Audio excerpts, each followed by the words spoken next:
Germany, the land of Dichter und Denker, a beautiful country with a unique history. However, when most people think of Germany, all they can see is the evil that is still embedded in the back of everyone's mind.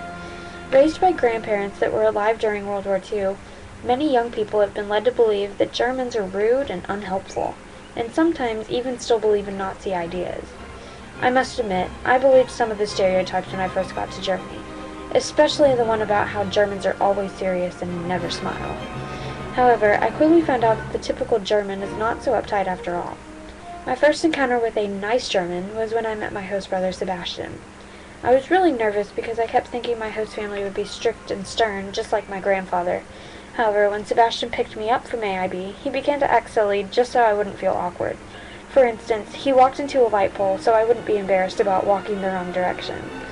He's very helpful when I don't know what I'm doing or when I lock myself out of the house, which happens quite a lot. My host parents, Frank and Anna, know I have a hard time speaking German, so they speak very slowly and are super patient with me. When I emailed them before my trip, they sounded really uptight, but now that I've gotten to know them, I understand that they weren't trying to be demanding or bossy. They were just being really straightforward.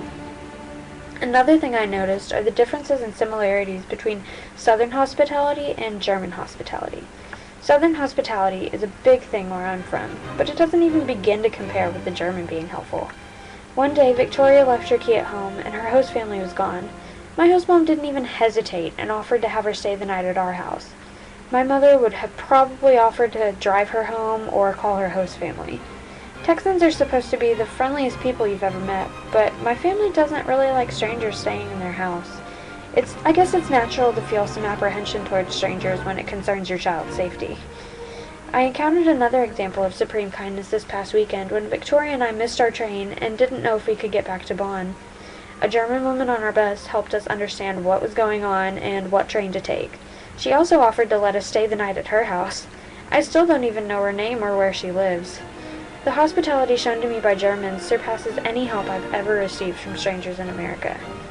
My host father believes this generosity stems from a post-war urge to make amends for their wrongdoings, even when these people were probably not even alive at that time. They want other people to believe that they aren't like the corrupt and evil rulers that controlled the political sphere during Germany's darkest time. They want to be liked so much that they will go out on a limb to help others.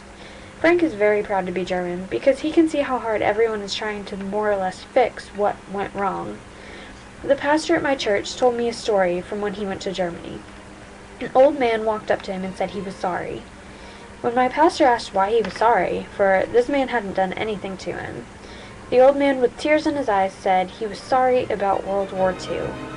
Even though World War II was not this man's fault at all, he still insisted on apologizing to Americans.